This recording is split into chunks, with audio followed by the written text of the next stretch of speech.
Morning, everybody. So it is exactly 9 o'clock. I hope you all had fun yesterday at the dinner and that you are now well rested. So I'm Rasmus Lima. I'm from the University of Johannesburg and also in the Globelics Scientific Board. I have now the pleasure of chairing this Freeman lecture. And it is my honor to introduce Amir Lebdoui.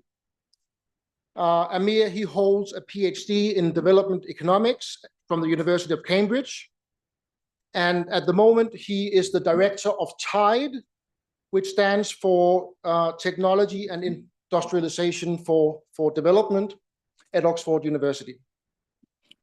And Amir, he will present a lecture which is not called what is on my paper, but it is called The Nature of Innovation and the Innovation from Nature. So Amir, he will share his reflections on evolutionary economics and evolutionary economics as it relates to innovation policy. And he will explore innovation systems, how they evolve, why development paths diverge, and how countries can position themselves strategically in the face of grand challenges, including climate change. So he will argue that adaptive and dynamic policy thinking is essential for navigating today's grand challenges. And this view, of course, resonates very well with Chris Freeman's thinking and the thinking in this network. So it's a very great privilege for me to introduce now Amir onto the stage. So please help me give him a warm welcome.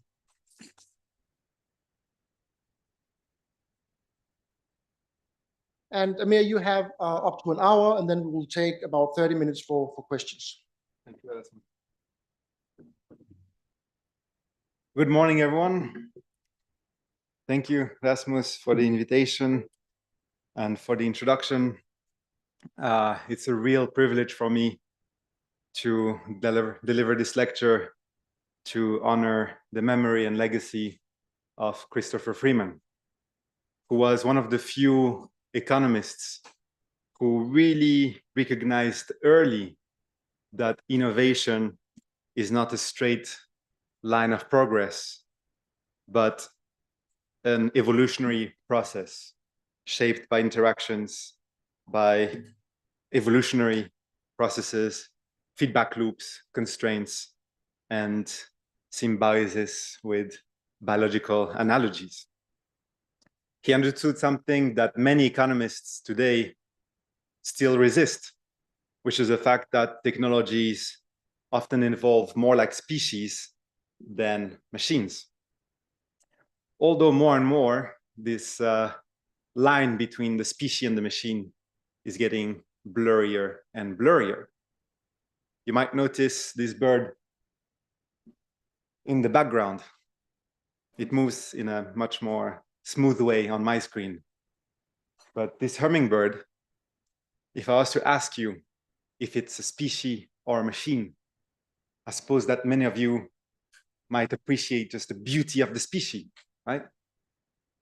But this is also an incredible piece of engineering, right? In fact, the hummingbird, one could argue, is more high-tech than the latest grade of drones that humans can produce. The hummingbird has quadridirectional mobility. It can achieve full and complete stability mid-air. And this is something that drones to this day cannot achieve with that level of precision. And this is due to the complex structure of the hummingbird's exoskeleton. And there's actually millions of dollars being invested in R&D to learn and try to emulate the exoskeleton structure of the hummingbird, right, to improve the latest designs of drones. What this shows us is that nature also provides engineering marvels. Christopher Freeman understood that, But this is something that has existed for a long time. And as a disclaimer, what I'm about to present, most of it is not really new insights that I can take credit for. It's extremely old. And by old, I mean middle-age old. Some of the greatest inventors or most famous inventors that have walked on this planet were actually already looking towards nature as a source of inspiration for their engineering designs. Perhaps the most famous of which is Leonardo da Vinci, whose many of the designs actually were bio-inspired, and who wrote 500 years ago, "Learn from nature. This is where our future lies." Now, we're Globelics. Our heart is in the global south. We understand as well the knowledge that comes not just for the global south, but by the global south. And this is why it's really important to recognize that even 400 years or 300 years before Da Vinci, this idea of emulating nature for industrial design was already very present. And someone whose name you might not have heard of is Ismail al-Jazari, who is considered to be actually the father of engineering, and who wrote one of the first books called The Books of Machines. And he also looked towards nature to develop his designs. He had invented as well a flying machine, not very successful. He broke some of his bones trying to fly it himself. But he's more famous for the water clock that he had designed, which was also bio-inspired. And he explained that nature guides the craftsman to the finest forms and the most excellent workmanship. At the Tide Center, we actually have an annual lecture on innovation development named the Al-Jazari Lecture. So why am I mentioning this? Is because this is precisely where Christopher Freeman's legacy becomes extremely important and timely.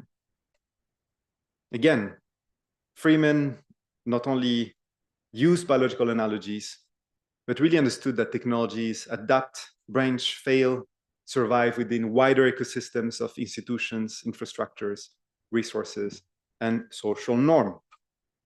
Now, he wrote this piece, a fantastic piece in which he makes the case for biological analogies, but he also explains that let's not overdo it, right? We can use some examples from nature to explain some concepts, but let's not over-rely on biological analogies.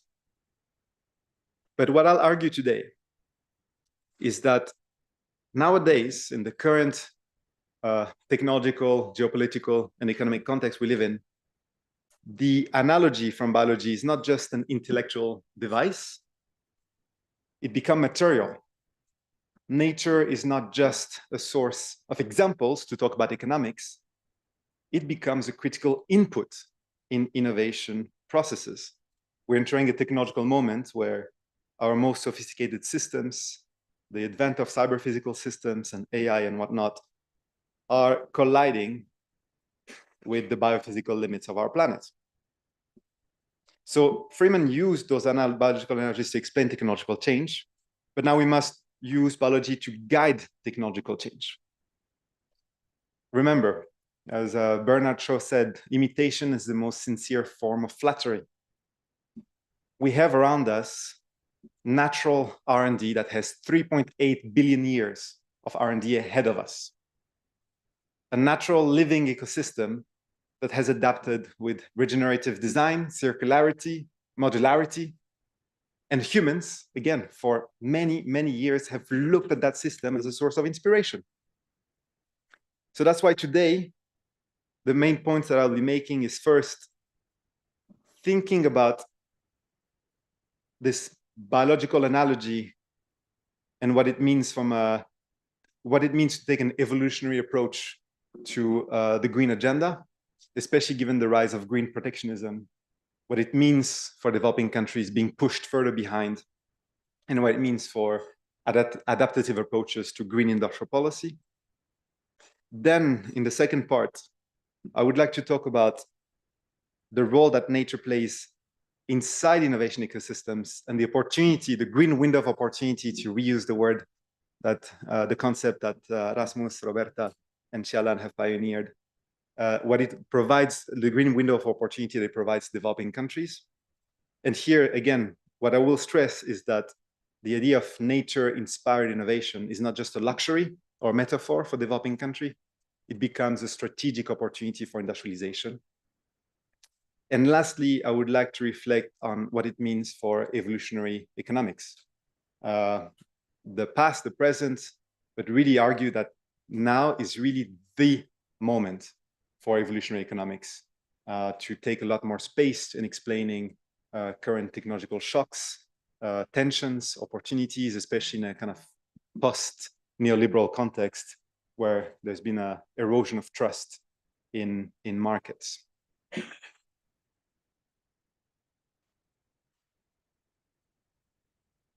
I think you can see more or less the... One second. So we are quite a special type of species as humans. There is a sort of human arrogance, of hubris. We tend to assume that we are the most intelligent species on this planet. Even the discourse in terms of the ecological crisis that we face, you often hear that, or the assumption that it's the direction of our technologies that will determine the future of the planet, whether we save it or whether we kill it. But we less often reflect on the fact that the planet doesn't need saving from us. In fact, regardless of our actions, the planet will be there.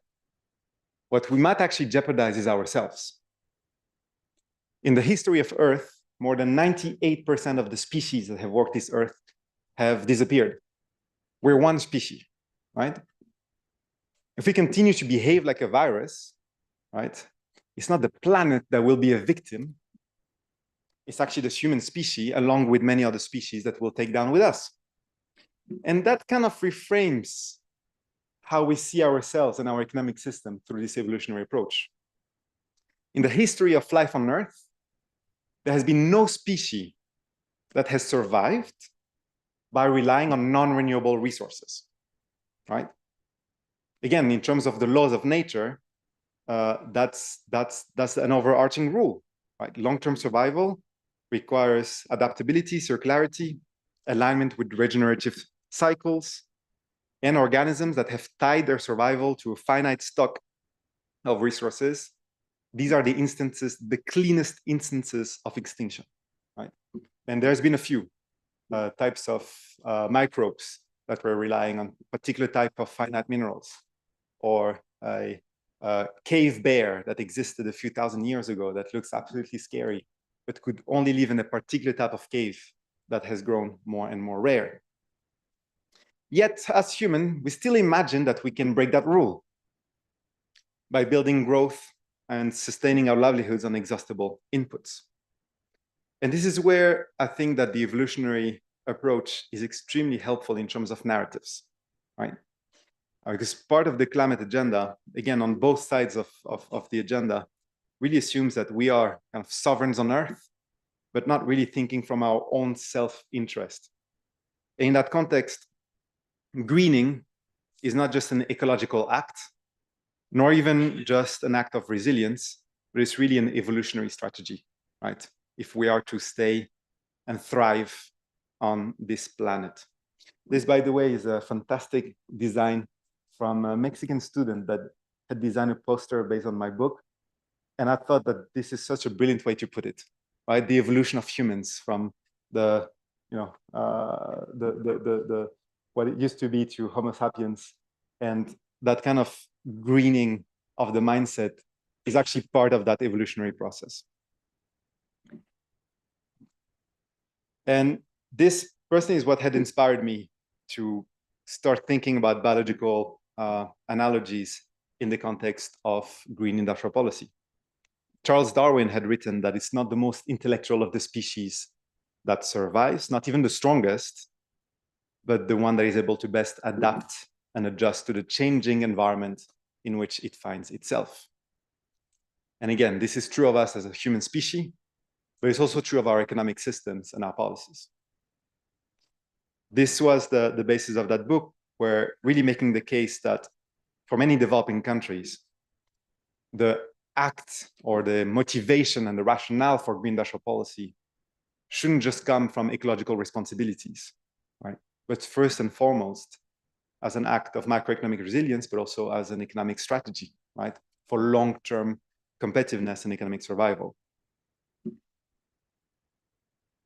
Now, one of the most important concepts to really seeing greening as an economic opportunity has been developed by those people that I think everybody knows here, Rasmus, Roberta, Xiaolan, that really elegant concept of green windows of opportunity, right?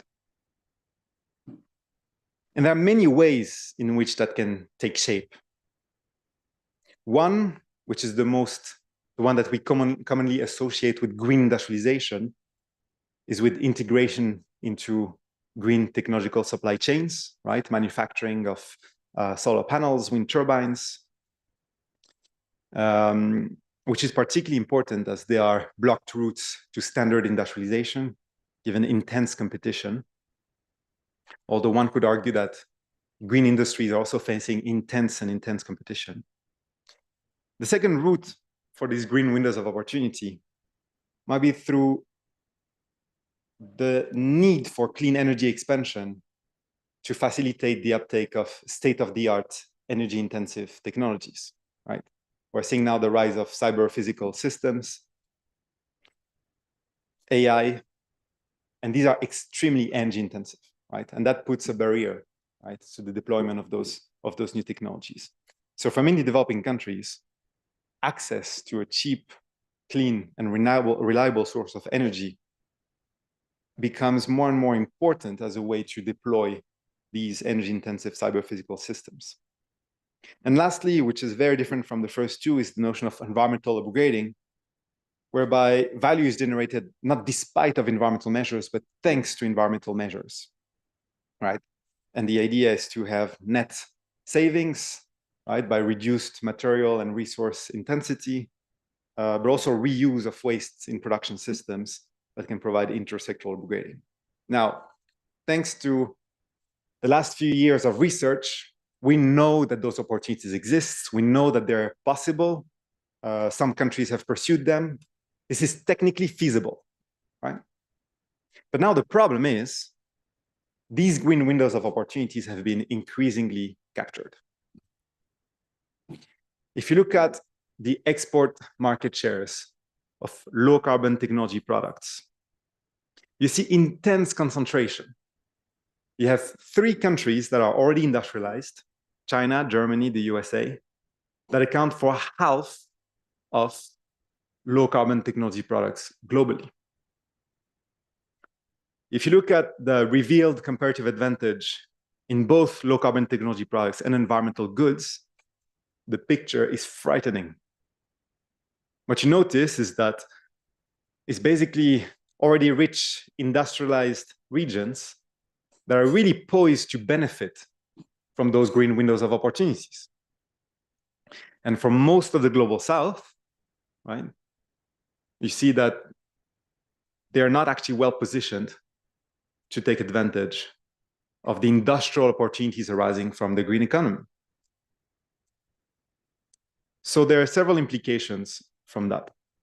One is the green economy as things stand, because of how it's been governed, because of the rise of green protectionism, because of the very limited low carbon technology transfer that has taken place to date, is not going to only be left behind, but actually be pushed further behind.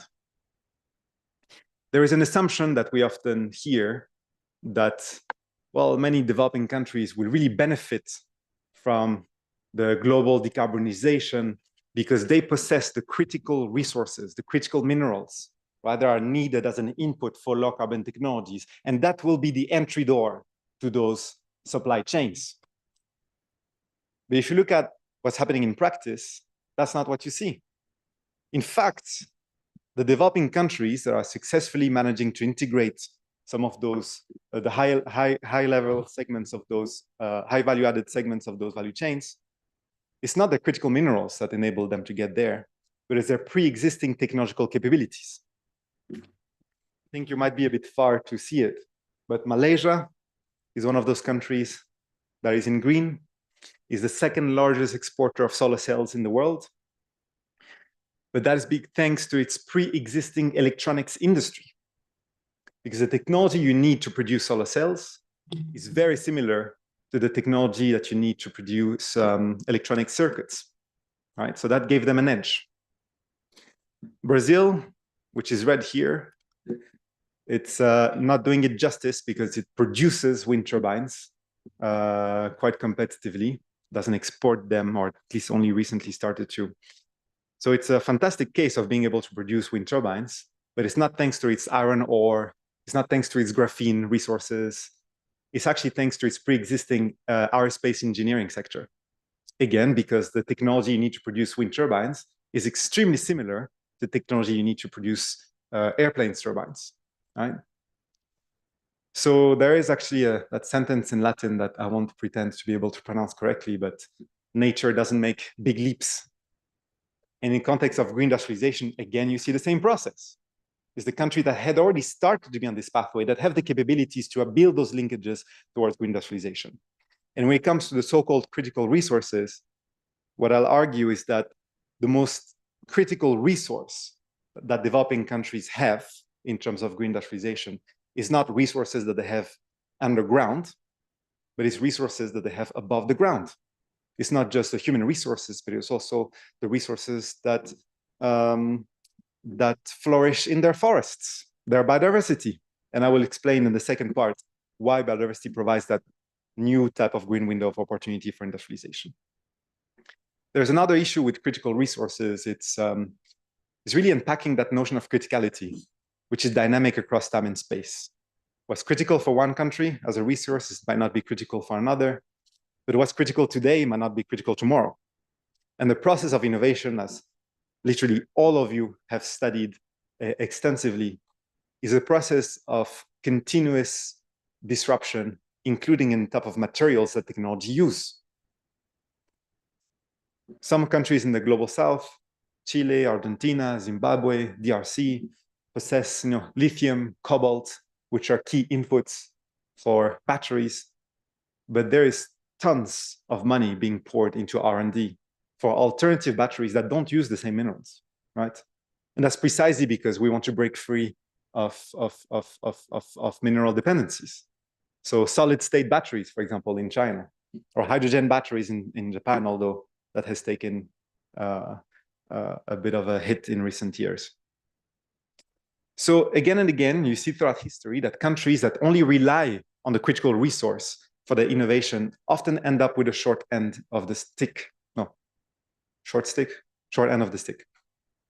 Because as technologies change, right, then their minerals or their mineral extraction process completely loses value. It has happened continuously throughout history, right? I think there are some people from Chile here.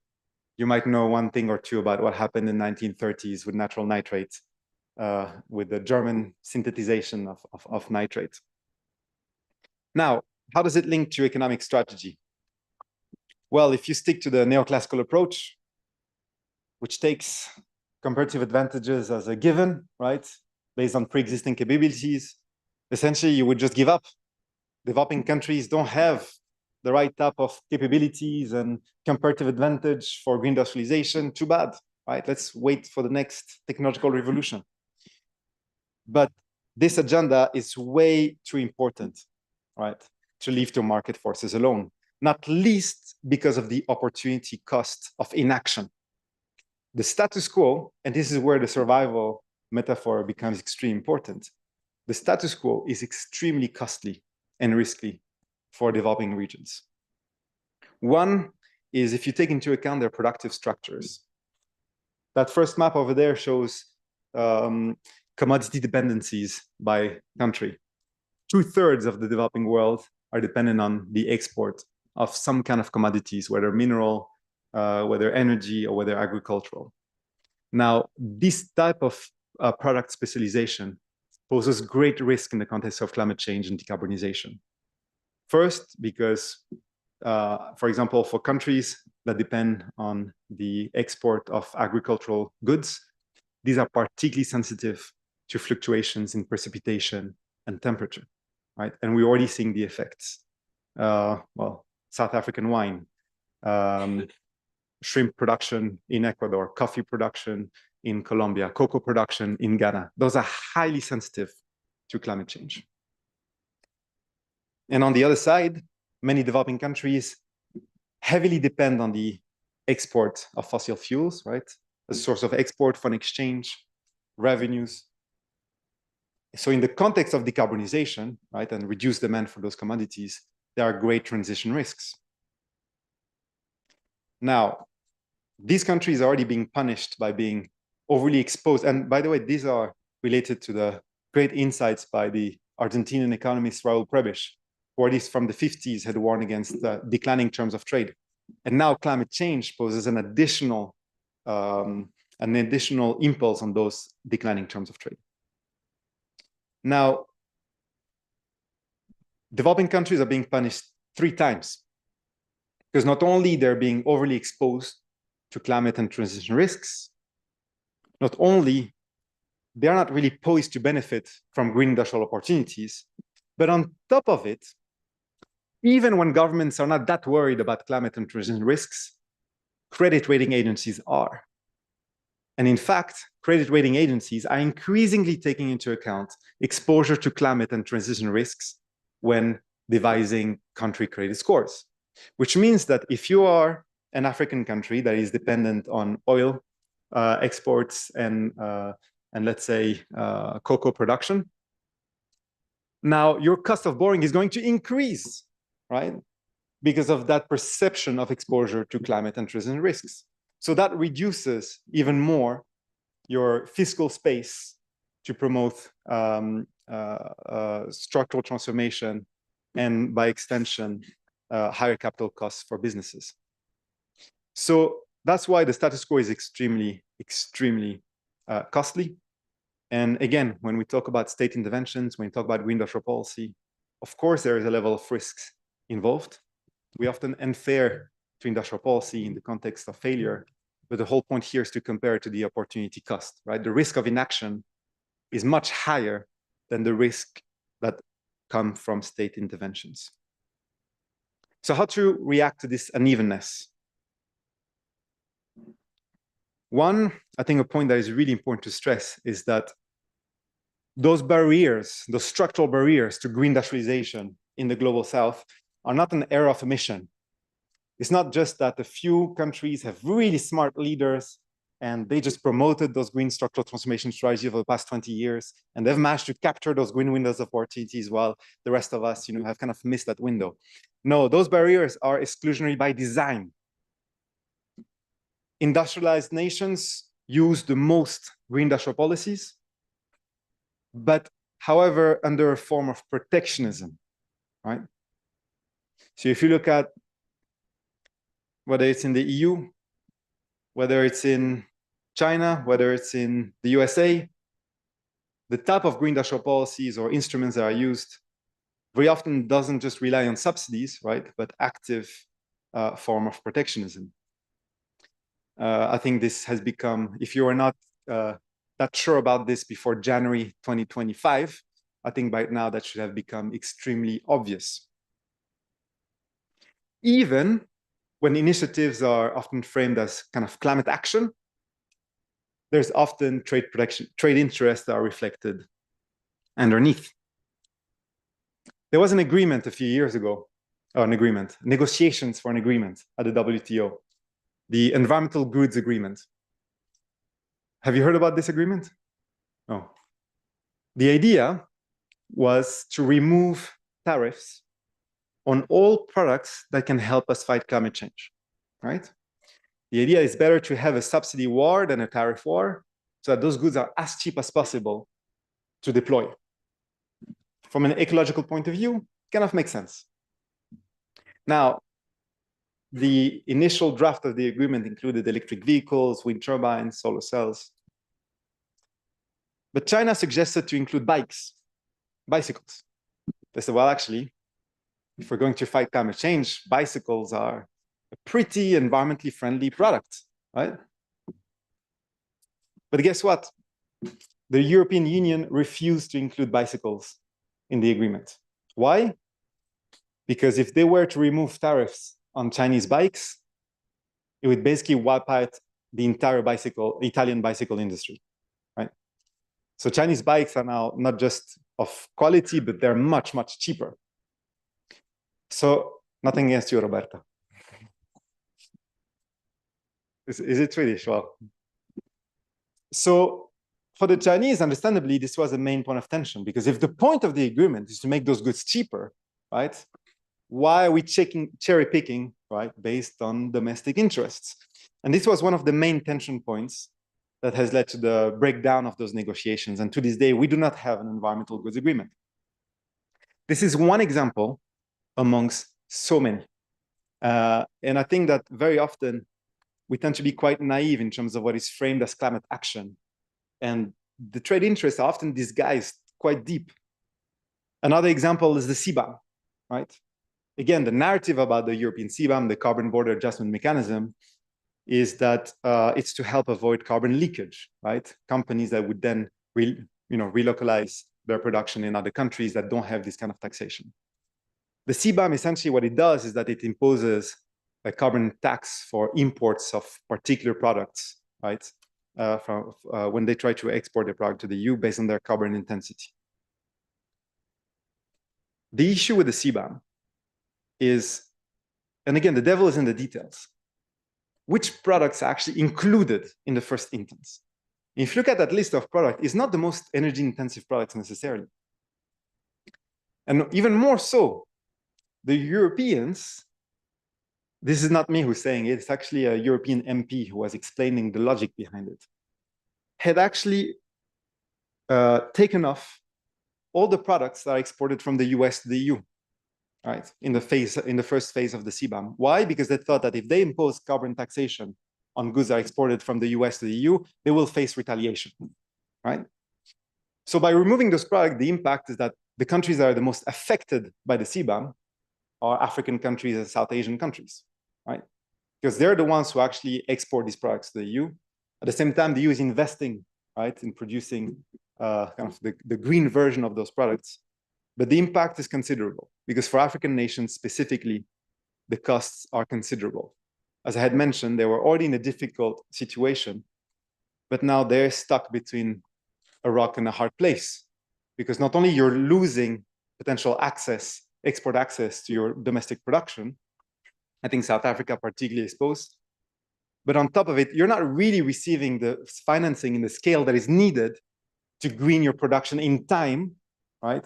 To be able to access those green windows of opportunities, which are very likely to be taken up elsewhere. If you look at the state of financing, by the way, in renewable energy projects worldwide, again, you often hear from a purely socio-technical point of view that developing countries have a fantastic advantage for renewable energy production. We have the natural conditions for it, for solar irrigations, wind, geothermal, whatsoever. The demand, the need, right? Most of the world's population that doesn't have access to electricity is in sub-Saharan Africa, about almost 600 million people. But if you look at where the money is flowing, it tells a very different picture. You know, there's that famous saying, don't tell me what your priorities are. Show me your budget and I will tell you what your priorities are. So if you look at the state of investment in renewables worldwide, which year after year, even now, is hitting record numbers. If you break it down by geography and in per capita terms, for the US, it's about $180 of renewable energy investments annually per capita. For Japan, it's about 140. For Europe, it's about 120. Guess what's the figure for Africa? Any number.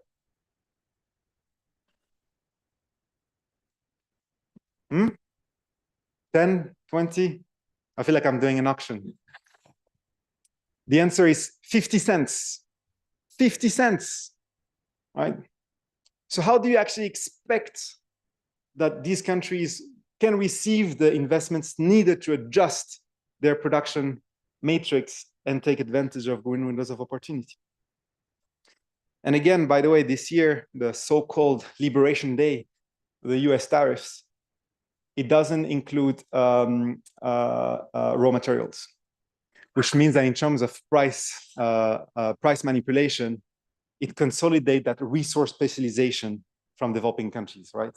Where it's actually becomes much more cost competitive to just export the raw material unprocessed than adding value. So that's why I'm saying that these barriers to green industrialization are really structural, right? Of course, governments have a big role to play in terms of devising those policies, but the playing field is far from leveled. Unless we really understand that, it will be difficult for green industrial policies to succeed.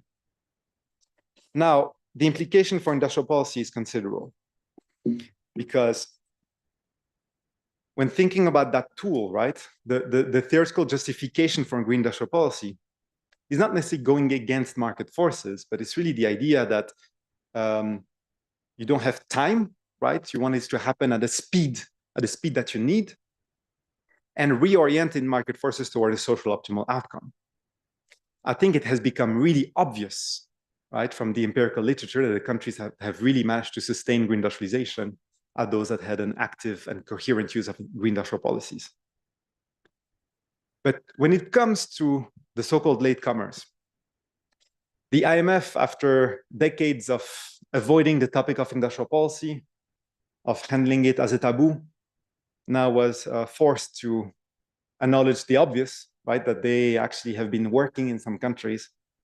And last year, they come up finally with a narrative around the use of industrial policy, which was, okay, industrial policy can work. But if you're the US or China, right, if you're these countries, you have the type, quote unquote, governance for industrial policy. But if you're a developing country, you don't have the right institutions for industrial policy, therefore don't play with fire because you'll hurt yourself, right? In a very paternalistic way of seeing the topic in the context of developing countries. And they've published now this report called Industrial Policy Handle with Care, basically saying it works for some, but don't use it, you'll mess it up. That narrative is extremely dangerous because yet again, it creates this disparity in terms of who actually can use this kind of tool. And it really begs an interesting question on industrial policy, which is, yes, you need institutional capacity, right, to do it well, and it can fail. But those capabilities are acquired, right? There's a form of learning by doing. The Danes are not, I mean, we know that they have Rasmus, and he's extremely bright, but the Danes are not naturally better at producing wind turbines than the Paraguayans, right? There's an element of learning by doing. There's an element of learning from failures. So how can you actually acquire those capabilities for green industrial policy if you never try? And this is precisely what I want to talk about here. Because if you look at some of the successful experiences of industrial policy, including from China, I think there's also a tendency to highlight specific policies, right? And thinking and providing this causality of that has worked really well, that could be applied somewhere else, or on the other side of the argument saying the Chinese system is way too different. They have scale, they have a different political system. What works there cannot be replicated elsewhere. There's an element of truth in both arguments. But I find what is more interesting is learning from the failures of these countries. And if you look at the Chinese experience, including on green industrial policy, there's a ton of mistakes. But that's the beautiful part, is that what might really characterize the Chinese experience is not so the fact that they had the right type of industrial policy and they knew exactly what they were doing, is the fact that they were able to learn, constantly learn from failures, adapt industrial strategy, and react extremely quickly. And I think that's something that we have seen even this year with the tariff war, the sudden tariff war with the US. The Chinese were absolutely fantastic in terms of reaction and adapting their strategy, right? Basically, from 1 month to the other, they already had delocalized some of their production in countries that had free trade agreements with both the EU and the US. And this kind of adaptation, I think is the most important lesson we can draw from the Chinese experience, and that is applicable to other nations. But it also raised more attention on the chef over the recipe, right? On the institutional capacity for adaptive industrial policy making, as opposed to the actual growth recipe itself. And here I would like to draw on 4 aspects, particularly that are relevant to the kind of governance of industrial policy. In many developing countries, the first one is the one that is often there in terms of the capacity to design industrial policy, right? Many, especially in Latin America, I think almost every Latin American country has a green industrial strategy of some sort, right? The documents are there, the reports are there. And they're often really good. The issue then comes for implementing those policies. And this is when you hit several challenges. Perhaps the most important of which is the interministerial coordination that comes from green industrial policy making. With industrial policy, perhaps it was less constraining, because historically it has been the mandate of the powerful Ministry of Industry and Trade, particularly in the East Asian miracle, right? That was empowered to lead on industrial policy making. But with green industrial policy, it's really impossible for it not to be a cross-ministerial endeavor, because you need to coordinate it with your country's energy policy, right? To make sure that those two are not working at cross purpose. With your environmental policy, because environmental regulations can actually be a form of trade protection, right? Which is, I think the Europeans are world expert at using environmental regulations and health regulations as trade protection measures. By the way, I think we've all heard about palm oil being terrible for the environment. If you look at the history of palm oil refining, it's a really fascinating one, which is relevant to this case.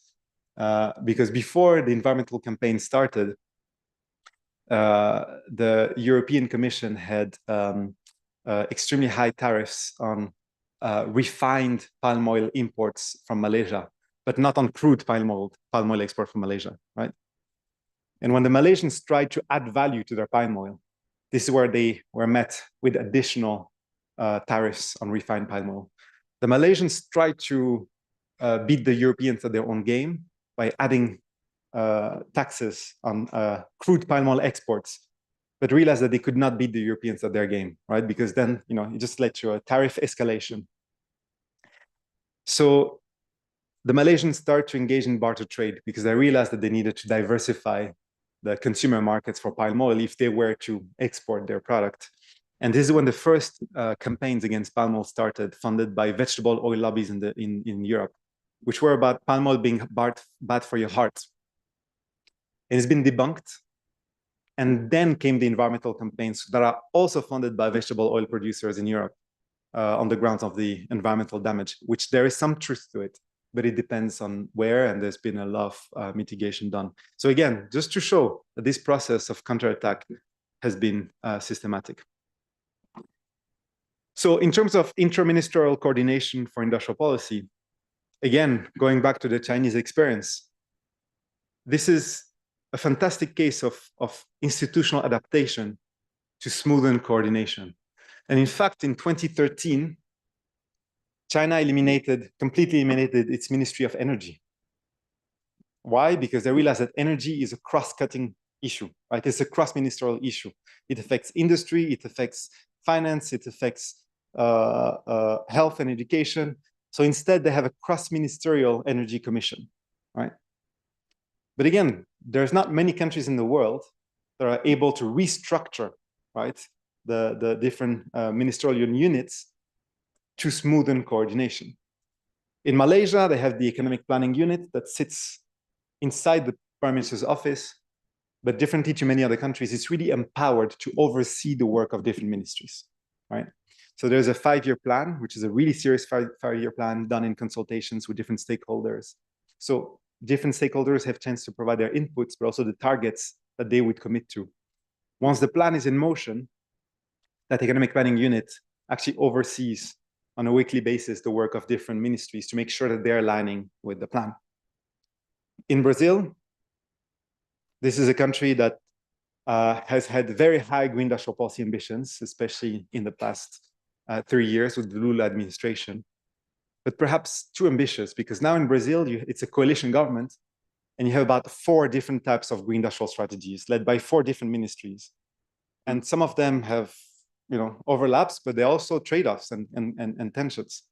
A friend of mine once said, having a vision is good, but too many visions can lead to hallucinations. No?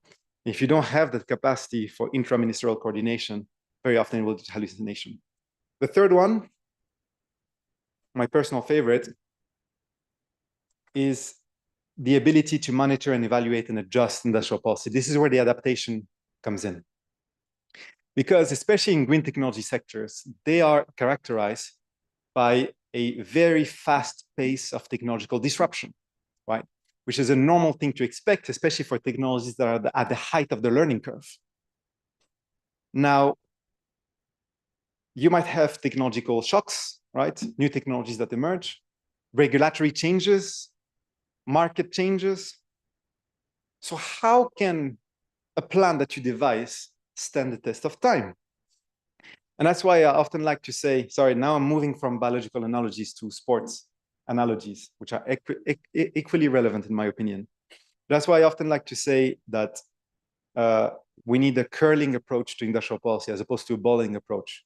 Now, I can appreciate that curling is a very unpopular sport, but I think that this analogy is what is used for green industrial policy. For bowling, you just throw the ball and you hope that down the line, it will hit the target, right? With curling, you don't leave it to chance because you have those sweepers whose role is to adapt and adjust the trajectory of the disc, right, to hit the target. And in green industrial policy making, it's actually something that has been lacking, apart from, famously the case of China. But these mechanisms to make sure that you can adapt your plan based on changing circumstances, right? You don't have to start it from scratch, but if you have failure, you can actually learn from that failure and continue with the long-term vision. Because the objective can still be there, but the strategy to get there needs to be dynamic. And not least because of, as Mike Tyson famously said, everyone has a plan until you get punched in the mouth. So the point is, let's not just have a good plan, but also have a plan for when you get punched in the mouth and expect to be punched in the mouth. And that's precisely because the incumbents are not there to facilitate the green industrialization of the South, right? It's taking away their market shares, which is a completely normal process. And the last one, equally important, but I think that our field tends to ignore, is the narrative, right? Because the narrative is what moves the needle. That's what creates the strong social coalitions or rally behind a particular agenda. And green industrial policy has often failed to really build the right type of narrative that generates that kind of traction, especially bottom up, right, for workers. I think the best example of that is the Inflation Reduction Act in the United States. It has helped break the taboo around the use of industrial policy, but they completely lost the narrative. I mean, at least the name Inflation Reduction Act is probably the most boring name you can have for an ambitious plan to promote green industrialization. I understand they needed to pass it through bipartisan support, but if the plan is not even going to address inflation, I mean, they create unemployment was a record low, right? And yet workers didn't really feel that this really had benefited them, also due to other reasons, to the instruments that were used. So going to the second part, another way for adaptive industrial policy is really that understanding that there's no green silver bullets, but also redefining, deconstructing, and owning the green part. We tend to associate green industrialization with focusing purely on carbon emissions, right? And this is where the rules of the games are already set based on responsibility that are higher for some countries over others. And that's why green industrial policy needs to be adjusted to different ecological, economic, and institutional contexts. One is for many small nations, right? The green window of opportunity is actually too high to reach. You cannot do the tools that China, Brazil, India, the US have actually implemented because your domestic market size is much lower, right? So you can't rely as much on demand side policies as these countries have done. And this is where green regional developmentalism is particularly important, coordinating your industrial policy with your neighbors, right? To reach economies of scale, to put complementary assets together and think about regional supply chains. But it's also the objective, right? Because let's remember, it's not just about CO2. In some countries, the ecological challenges are non-carbon related. They're about water stress, right? So the greening side needs to take this into account. Failure to really adjust that can lead to even higher environmental pressure. Think about green hydrogen plants in Namibia, right? Namibia, South Africa, North Africa are at high risk of water stress, right? Green hydrogen compounds this issue. There's the issue of material waste, right? Plastic pollution in oceans. With Justin Haug and Jose Fevereiro, we've been writing this paper on industrial policy without the baggage of waste, but really thinking about not just the emission issue, but producing the same goods, right, with higher durability and higher circularity, or the type of goods that reduce your consumption of other goods. And this is a niche, right, where green industrial policy can take place. Think about repair, the whole industry of repair. If you try to repair your phone, right, or your laptop, anywhere in London, New York, good luck. And we'll go to the shop. I think they've all told you the same thing. Sorry, you have to replace it, or we'll give you a new one. Try to repair your phone here in South Africa, in Algiers, in Lagos, in Mexico City. I don't know how they do it, but they will repair it, right? That's not just a skill that you have in the informal sector or low skill, low productivity. That's actually a very important green skill that can be leveraged in the context of green industrial policy at scale, right? The ability to repair that is still, right, in developing countries that the incumbents have lost. And lastly, which is the part now that I want to focus on, is biodiversity loss.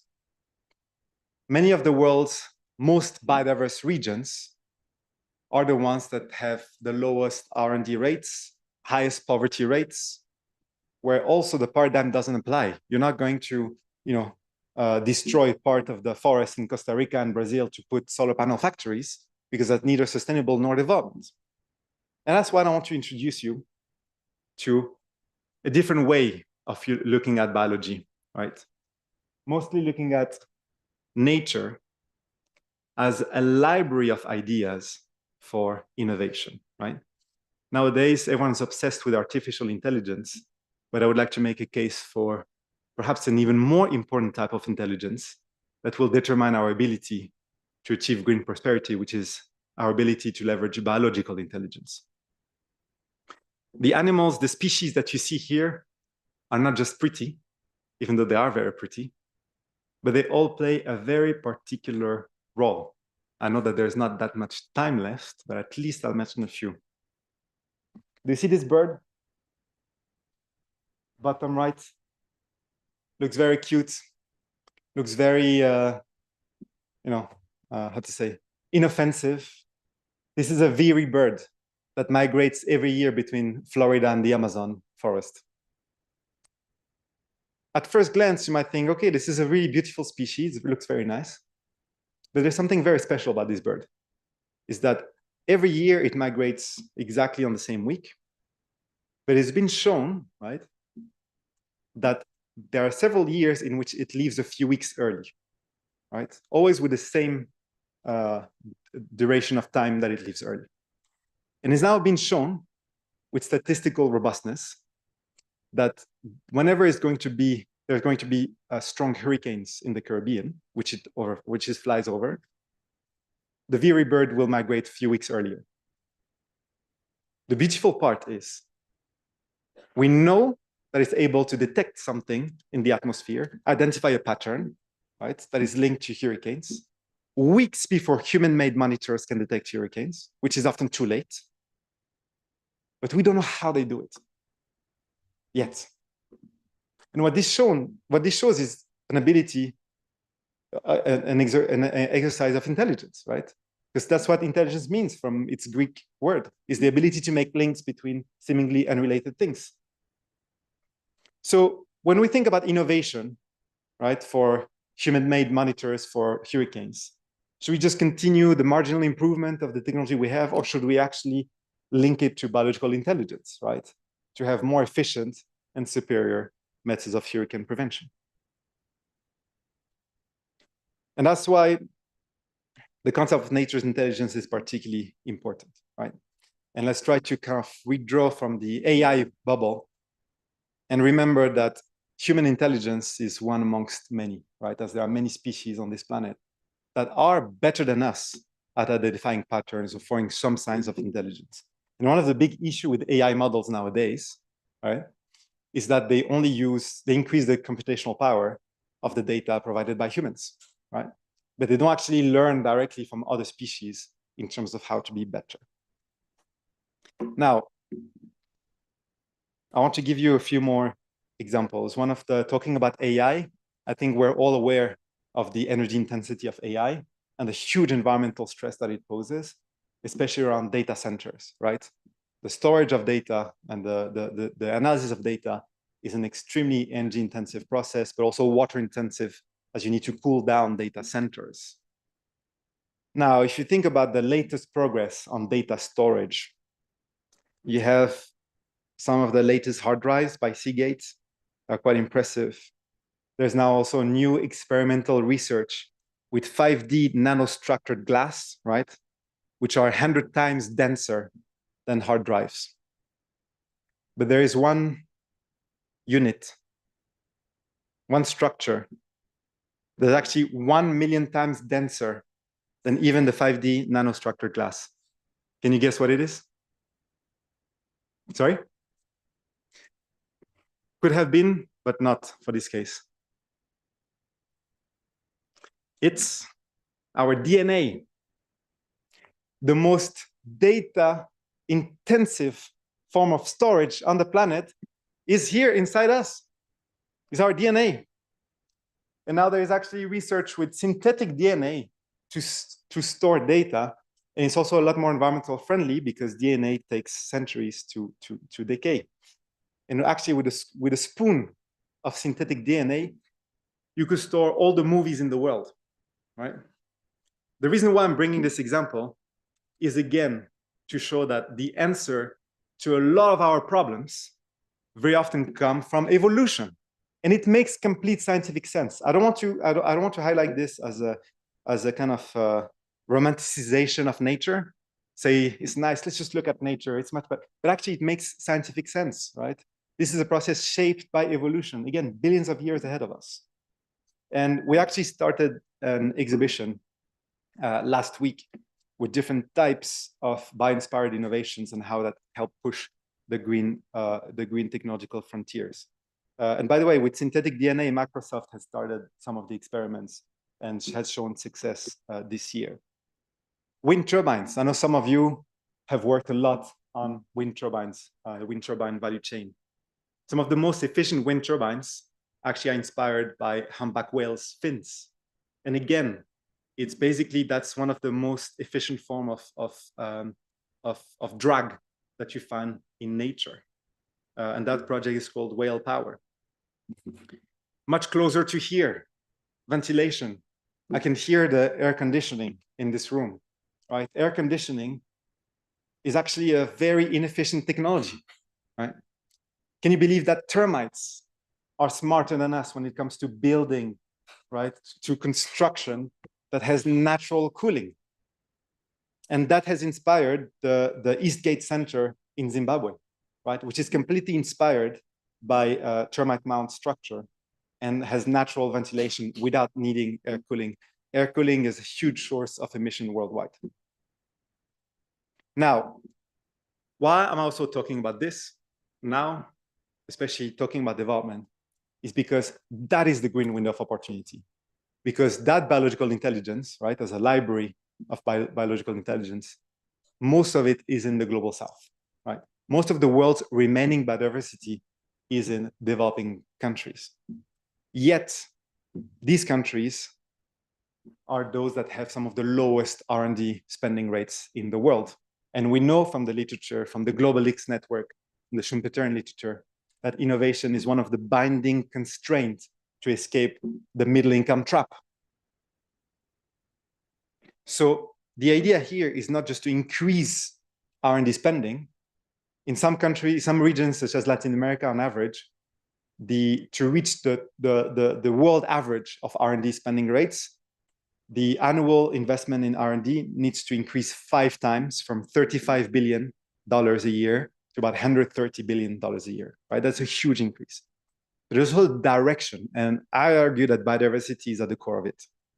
Because whether you focus on resource rent maximization through the extraction of raw materials, right, that leads you back in the middle income trap, or whether you promote a biodiversity-based, knowledge-intensive economy, really depends on the type of innovation that is promoted.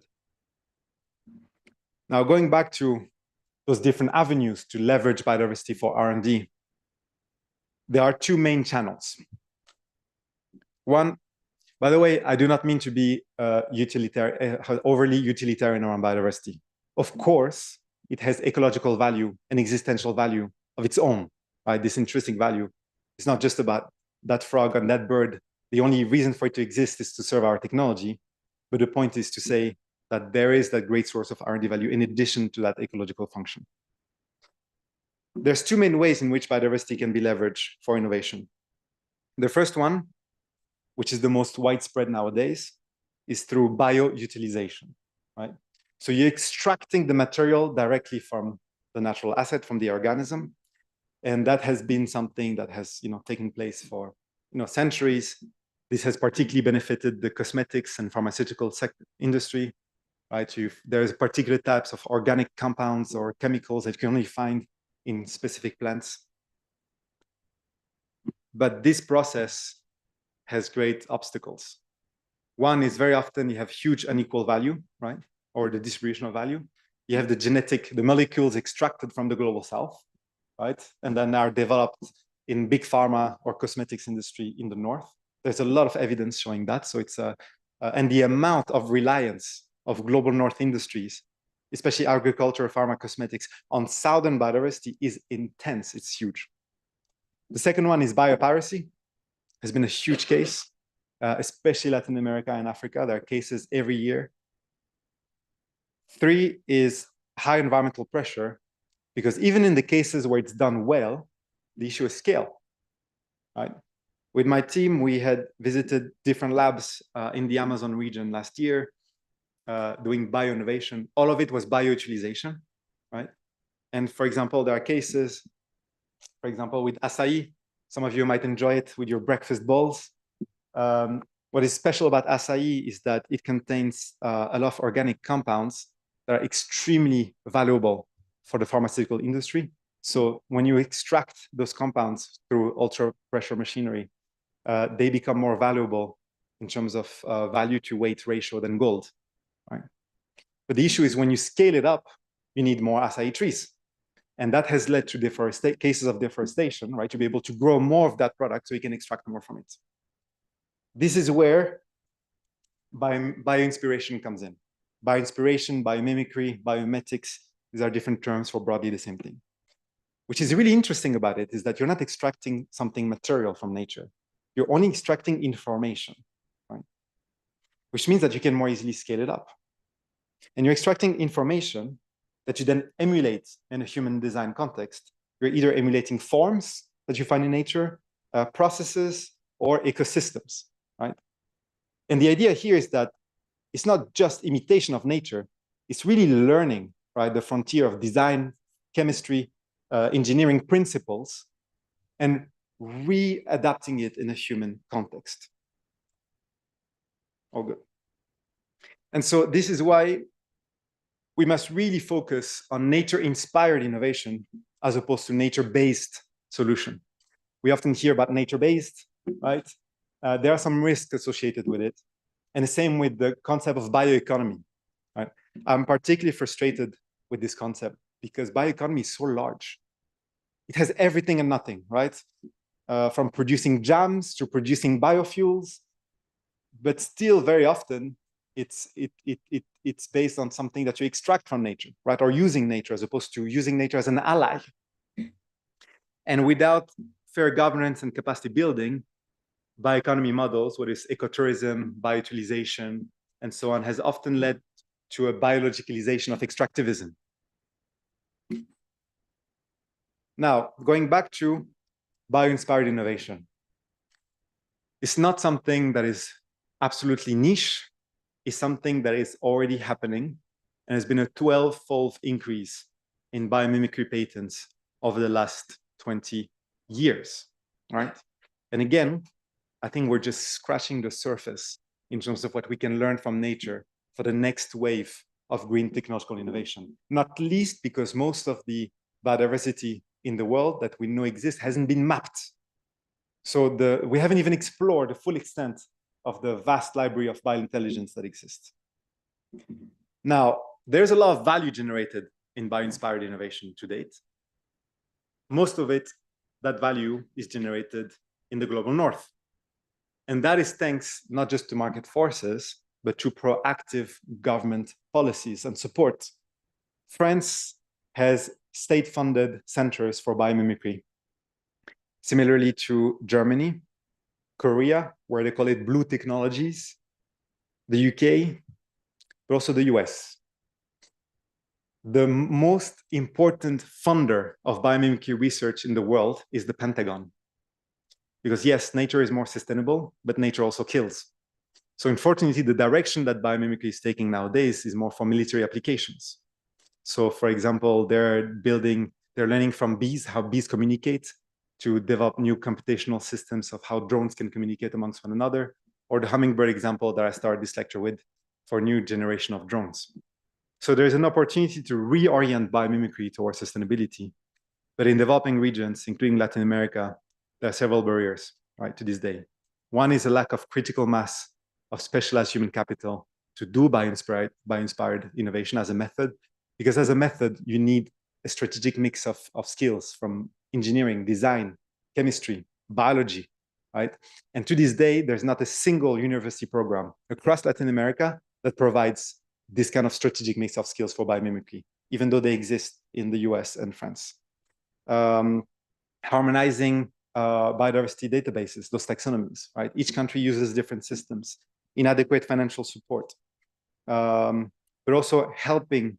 Very often, this kind of research are done by biologists in universities with very little support to actually translate those ideas into practical prototypes. This researcher that you see over there, her name is Yendri. I met her in Costa Rica before the Globelics conference there, actually. And she found this worm that when you provoke it, it secretes this hydrogel that becomes actually stronger than super glue after a few minutes, right? And it has 0 toxins. So imagine the application in the medical sector to replace stitching. You don't need stitching anymore. You could just, apply this hydrogel. It was a publication in Nature. That's where it got left. And that means that, companies around the world can just get the idea without benefit sharing, because no one controls inspiration from nature, and reproduce it. And the idea, those coordination failures justify a key role of public interventions within the very relevant framing of national and regional innovation systems, right? Which here is, again, going back to the great work that has been done on this by Christopher Freeman, Lundvall, Nelson, and others. It's really the interaction between different actors and making sure that we solve the coordination failure to unlock the innovation value of bio-inspired innovation in the global south. How much time do I have left, Rasmus? None. Okay, I'll speed up then. So the role of finance is also particularly important. And we have started a collaboration with the Development Bank of Latin America in thinking of what is the role of development banks in actually promoting nature-inspired innovation systems in Latin America. And what has been wonderful is actually that development banks play a key role, right? A catalytic role, because they can mobilize patient capital. Biomimicry requires patient capital, high risk, right? There's a first mover disadvantage because not all ideas will translate to meaningful technologies, but also regional coordination because natural assets and ecosystems they cut across borders. And the work with the collaboration with the Development Bank of Latin America has proven extremely useful, as they've already taken several steps to promote this agenda. One is to increase their financing in nature-inspired innovation to up to 10% of their total investment by 2030. 2 is the scientific cooperation aspect with research grants and mobility programs for researchers that are interested in bio-inspired innovation. But 3 is biodiversity-based productive development finance. You might have heard about biodiversity finance. It means very little because taxonomies of biodiversity finance don't just measure which habitat is being protected, but they don't say which activity is being supported, what kind of livelihood is supported, but if those jobs are sustainable and so on. And very last is, we also launched last week, is the first time that I have the pleasure of presenting this, the Nature's Intelligence Studio, right? And this is a collaboration led by the Tide Center in Oxford, but in partnership with CAF, with the National Amazonian Research Institute of Brazil. And the idea is to solve some of those coordination failures, to support the capacity building around nature-inspired innovation ecosystems. One of them is an Ideaton. Another one is an AI tool that helps match energy issues with nature-inspired. Oh, that's gone.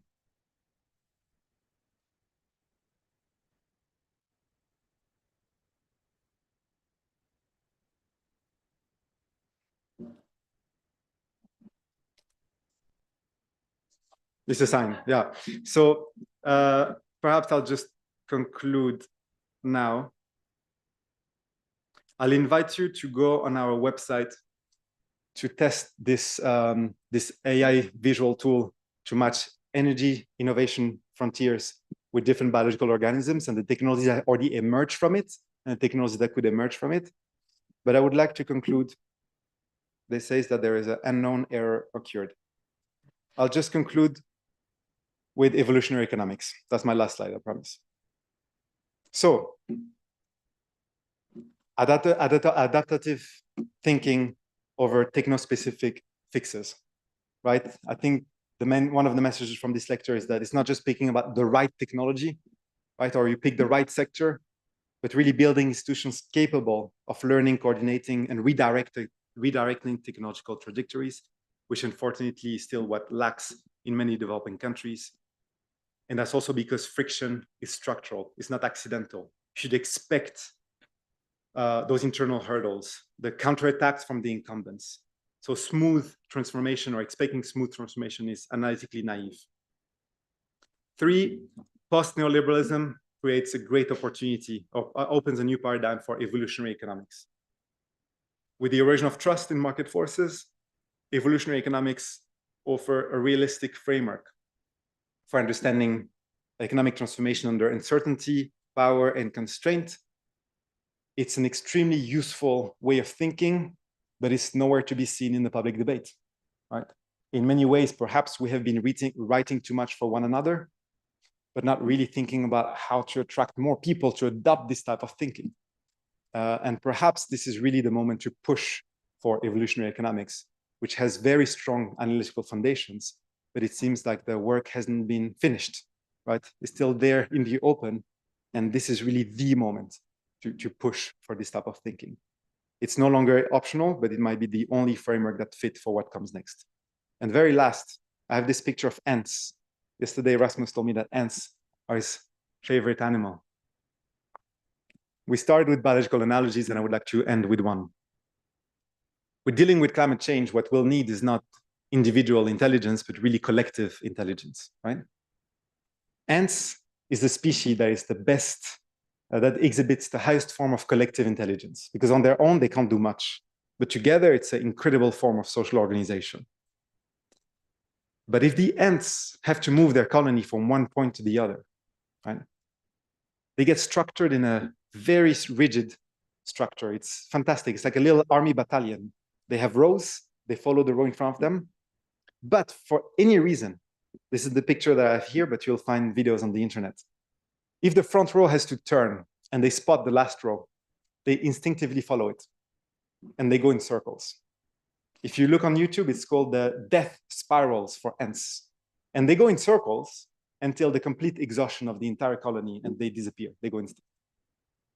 And for many ways, I think we're at this moment, right? Us as humans, intellectually. We know what's happening. We know it's not good. We keep going to circle.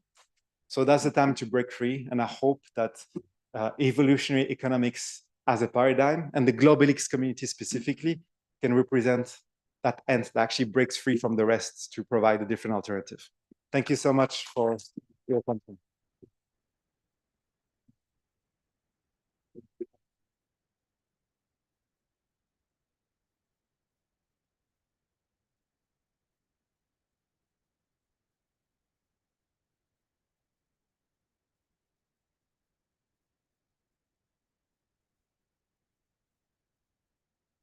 Thank you very, very much, Emir. I think you could sense from the applause that this was very well received. You managed to captivate the entire room. I was looking around into the room when you were talking. You managed to captivate the entire room for more than an hour. In this day and age, that's an achievement. I think you made a very forceful argument for learning from nature. That was the main argument. And I think that you also made an argument not just to look at nature as a metaphor. When you showed the paper by Freeman, he was talking about nature as a place of learning for evolutionary economics, as an analogy, but you were actually talking about nature as a research project, a research object. So I think in that sense, you have pushed the boundaries with what we've been talking about here in relation to the, can we call it the Freemanian agenda?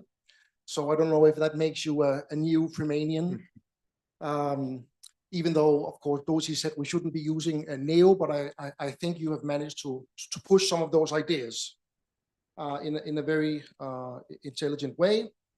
And of course, also in relation to this lecture, which is the Freeman lecture, I want to thank you for engaging deeply indeed with Freeman's ideas.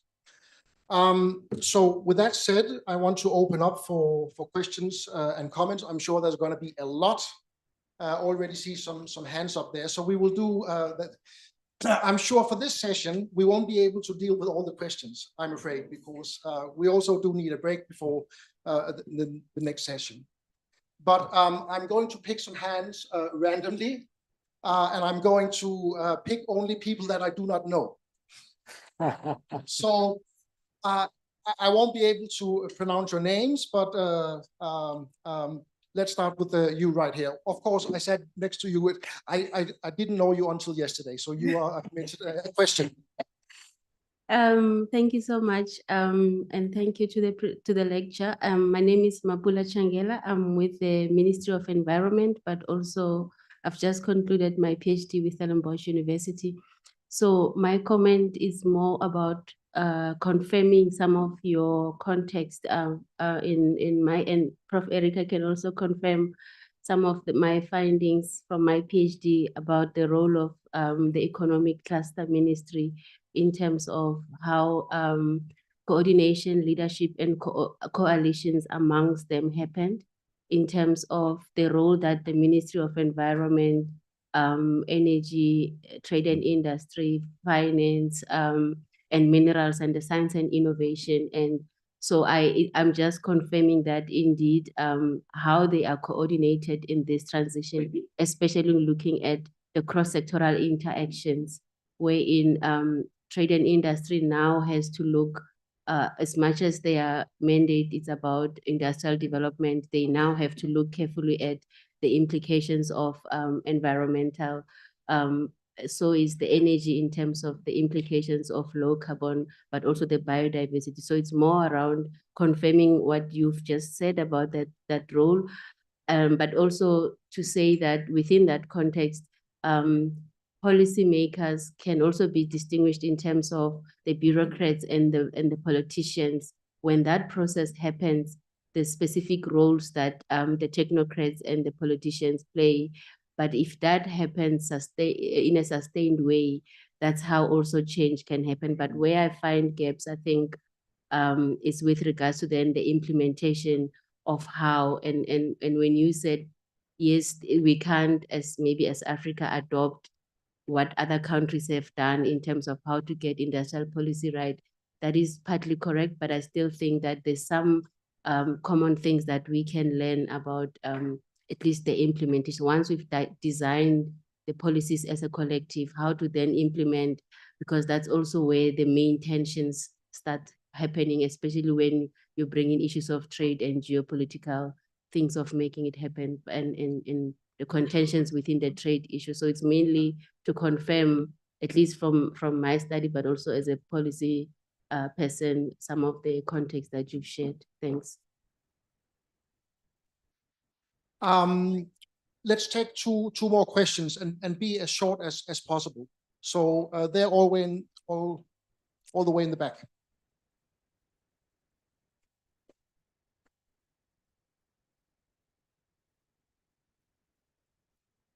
Yeah, I am Pradeep. I am from India.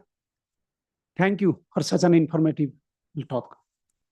Similar to birds and animals that you showed, a section of human beings also innovate a lot, differently than in general, the human beings do. For example, the tribals in India, they keep their home differently, the cooling system is different.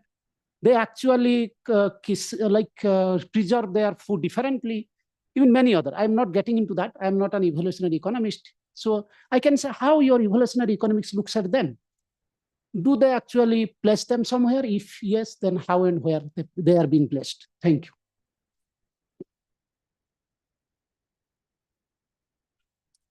Hi, I'm Pablo Borz from Argentina. A short question.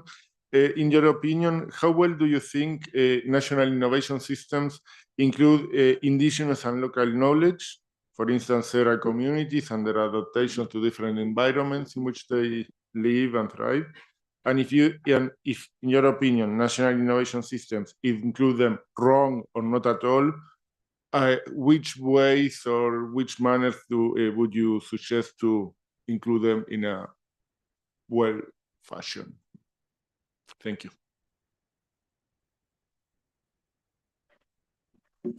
So, thank you very much for those remarks and questions. First of all, sorry, I apologize for having taken longer than expected. I always get carried away when talking about bio-inspired innovations, because usually my students get bored of it. So now I had a captive audience to just go into all of them, and I totally took advantage. On the point on Africa, and that's a very good point that you raised, because the kind of structural conditions for green industrialization on the continent are very different. And I think linking back to the lecture, this is where collective intelligence will be the binding constraint, right? There are 55 nation states on the African continent. All of them are too small on their own to really make a dent in terms of green industrialization, right, at scale. If you look at the productive assets from where the minerals are to the proximity to trade routes to where you could deploy, where there is demand for those low carbon tech, they're spread all across the continent. And this is where the regional coordination is particularly important.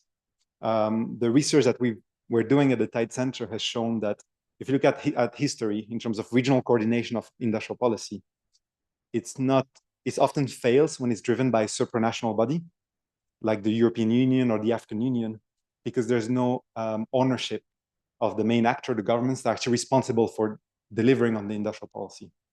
And the ASEAN experience is actually a lot more interesting in terms of the use of coordinating councils, where governments are directly represented and they negotiate, right? It's a bargain in terms of how to discuss or how to coordinate your industrial policy tools for regional supply chains.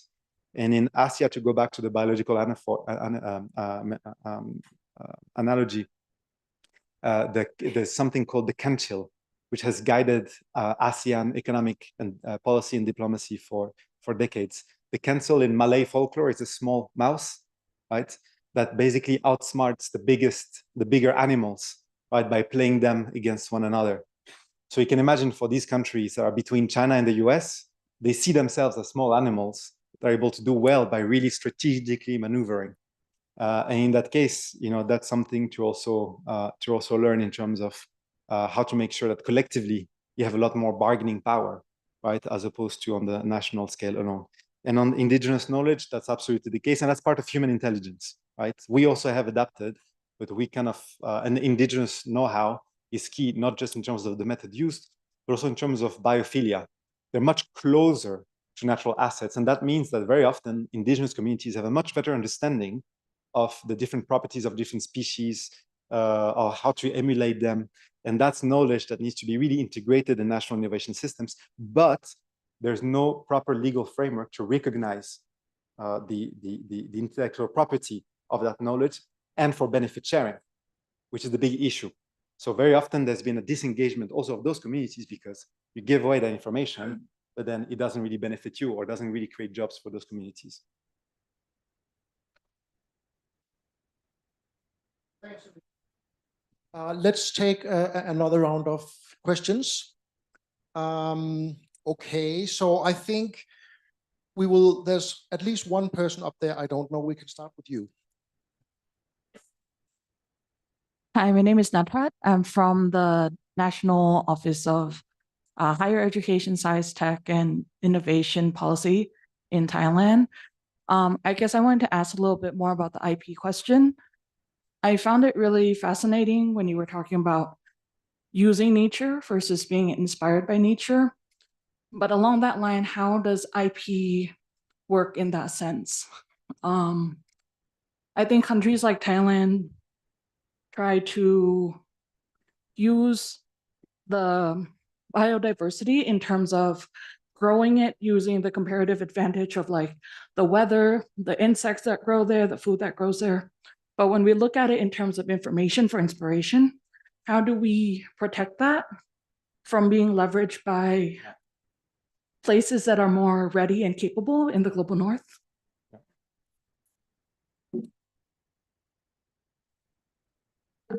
Hey, my name is Malik. I'm based at Erasmus University in Rotterdam, and this is my very first Globelics. I'm very glad to attend. I'm really intrigued by your slide on, the recipe is not as important as the cook, and particularly on the narratives point.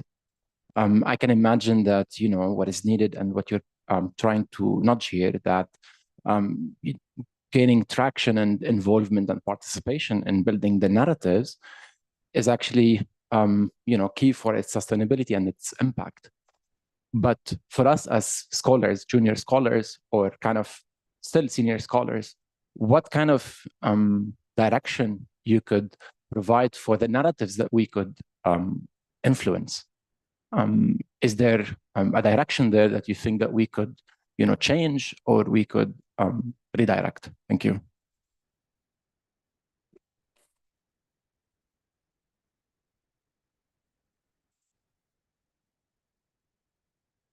Thank you very much. Thank you, Amir, very much for your presentation. I'm Veronica Robert from Argentina, and I would like to hear you about what you think about the China overcapacity in green technologies, how it could affect these windows of opportunities, and also if you think that Trump exit from the 2020 agenda has to do with this overcapacity. And all over, I would like to ask you how to include this competition among big countries, big hegemonies in this evolutionary story. Okay, so questions about IP, about institutional capacity, about overcapacity. Okay, yes. Let's start with the IP. It's a very good question. I wish you could see the slide because, so the studio that we launched, which I also wanted to share because it's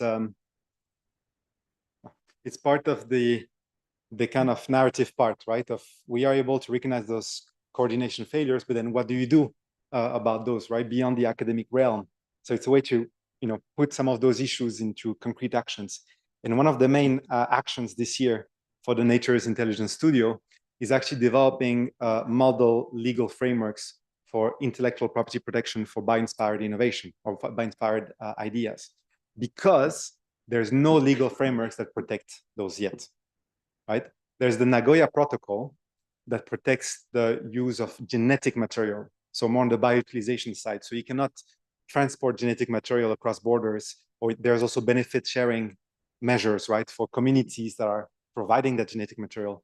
But with bio-inspiration, it's a gray area because the inspiration is not material, right?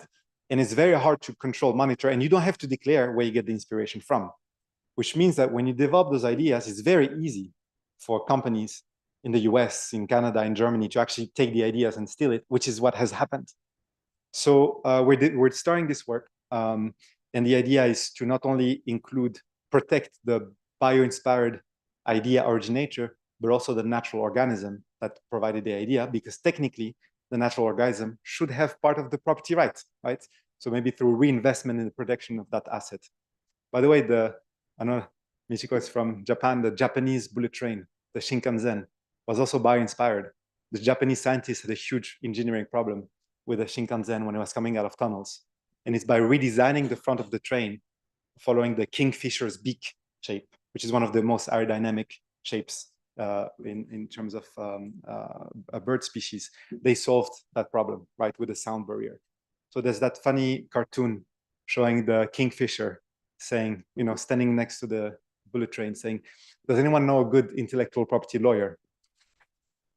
And then the next case is the bullet train going through and destroying the natural habitat of the kingfisher and saying that also does with damages and reparations. So that's a big part of the story.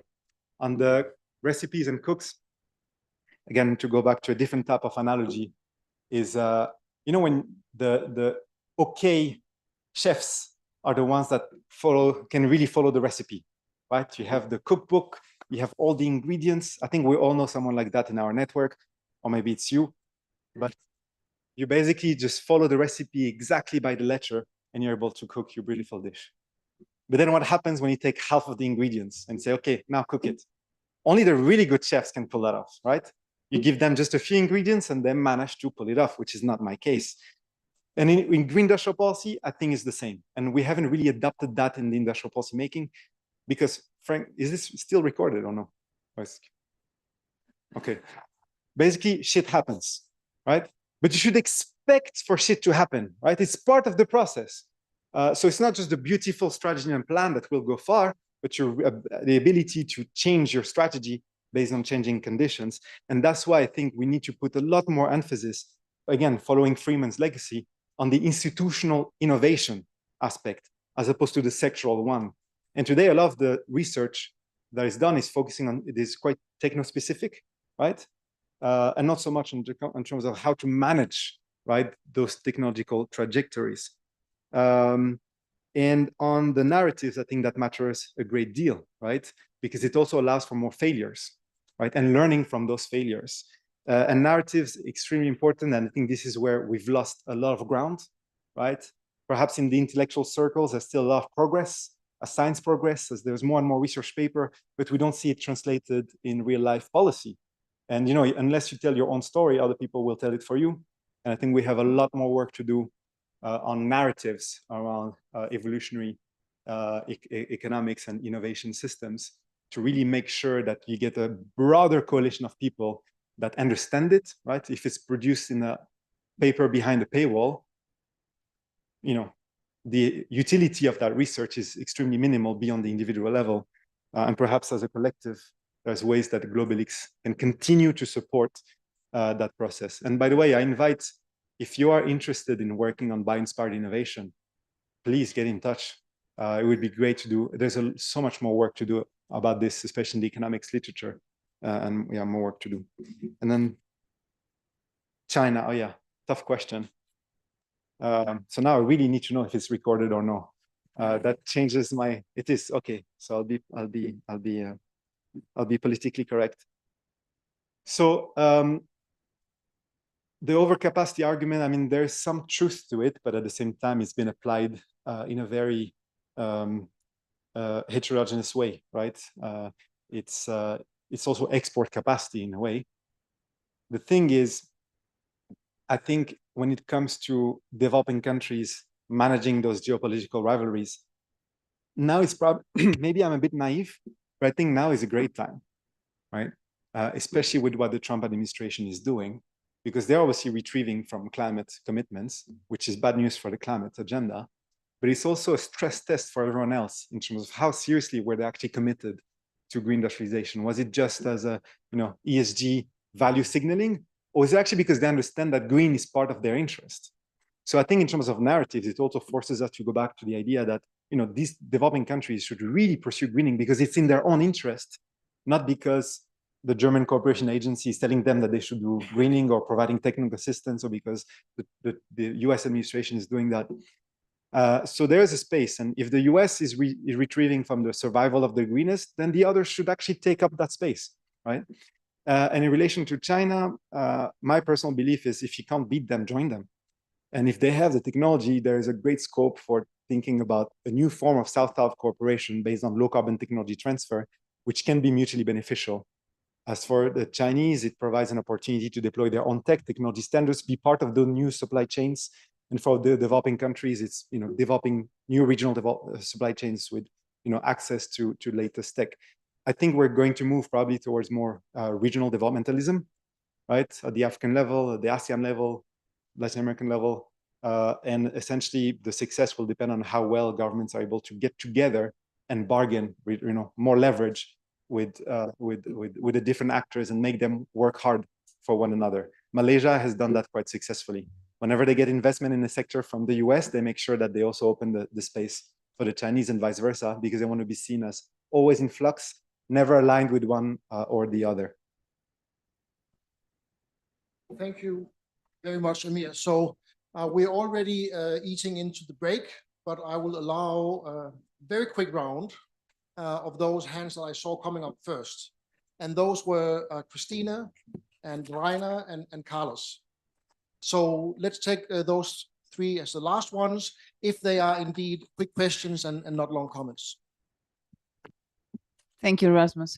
My question was related to a previous one about the IP, but about the funding. So bio-inspired innovation is okay, but as you were saying, then you need the R&D backing it up to turn it into products and to be able to benefit economically from that. And that we do not see in the Global South. So how is this a green opportunity, a green window of opportunity, if you don't have the resources for that? Yeah. Yes, I'm Rainer Walz from Germany. Thanks a lot for your very inspiring thoughts.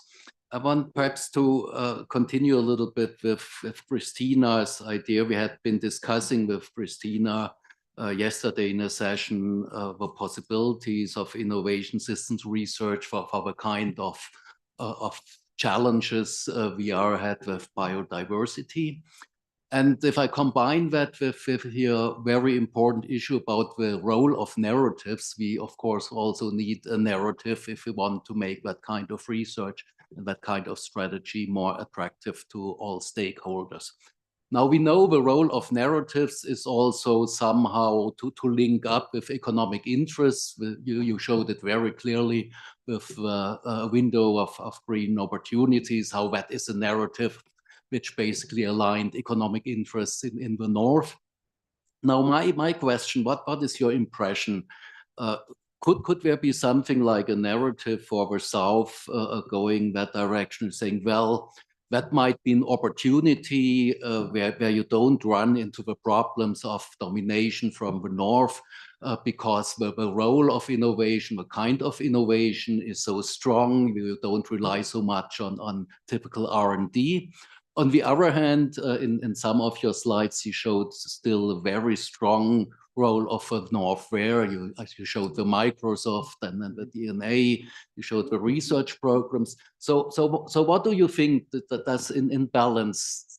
Is there enough hope for a narrative in that direction, or is still the starting point so tilted towards the North? That perhaps we might see the same pattern of development like with the more technological issues.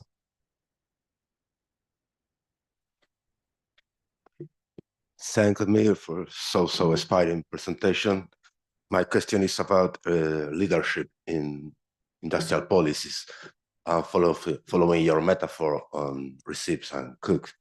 Some week ago, you also gave for us in Montevideo, and Carlos from Uruguay, you also gave for us in Montevideo a wonderful presentation. And after your virtual presentation, after you log out, I was talking with some minister and public authorities about the relevance of transversal coordination and interministerial coordination. And they say, no, we are not able to do that. We already tried. This is not for us. It's me the idea, the Hirschman idea of the failure mania, fracasso mania, and in an evolutionary perspective, it seemed a sort of lock-in situation. We remain in this failure mania and discard solution because we already test. Then it's not. This is for Nordic people, for Asian people, not for Latin American people. We are not able to coordinate to build this narrative. Yep. Then, in this perspective, what is the role of the chef, as you say, of the leaderships? It is possible. Thank you. No one wanted to ask easier questions? Okay, so first on the money, right? Where will the money come from? So one thing about the obstacles that have been highlighted, the financing is one of them, but it's not even the most important. And by the way, this identification of hurdles was done with symposium with scientific institutions and biodiversity institutes across Latin America and the Caribbean. And really everyone think about what is the hurdle, right, from them to get into this field and commercialize different applications. But the money matters, especially in terms of that particular stage after the research, after the science, basically for the innovation side, but also for the science side. Because of the nature of the method of the process, this really has to come from funding for science, right? For biology, but also the infrastructure. And for example, take Latin America into account. Latin American universities, when it comes to the biology departments, they're top of the world. They're very good, right? They have nothing to envy to other universities across the world. But the problem is like how then you provide the opportunity to use some of those research, right? And the application. That's what's lacking. I remember with Jeffrey in Costa Rica, we spoke about this, the industry university linkage, which is gone, right? With very little trust for local innovators. So I think that kind of condition matters, but on the funding, it has to come from patient capital. And that's why the work that we're doing with CAF, for us, is a learning curve to see how a development bank gets incentivized to promote that field. And for them, it makes sense because that's a way to think about high-tech innovation activities, right? Where they see the kind of early stage that you invest in removing the first mover disadvantage, right? And with the catalytic effect. As part of the narratives that you mentioned on the global south, global north, global south, there's a lot to say about it, right? But I think the narrative tends to be skewed. But a couple of things. One, I think we really need to hammer the most dangerous narrative is telling developing countries that they should do greening because of someone else's responsibility, right? Even when it's in their interest. But really focusing on the co-benefit and that they own the agenda, right? Because again, there are risks involved. Green hydrogen, we're at the height of the learning curve. No one can tell you with certainty that in 10 years, green hydrogen is still a good idea. And if it becomes a really good idea and cost competitive, the costs have to dramatically reduce and the technology will change. So who's going to take responsibility, right? When the green hydrogen cluster in Namibia becomes obsolete. It has to be policymakers, so they need to own it. And that on the green agenda doesn't happen often. It's still very kind of foreign agency driven.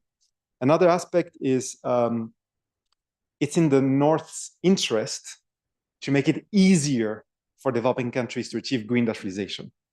Because regardless of ecological responsibilities, over the next 50 years, the highest relative growth in emissions that is expected will come from the South. From India, Bangladesh, Nigeria, right? So even if you just care about emissions, and you're making it so difficult for these countries to generate co-benefits, that becomes a huge issue that will put climate at even more stress. So I think on the narrative, there is still a lot that needs to be done. And maybe the third one narrative is decarbonization.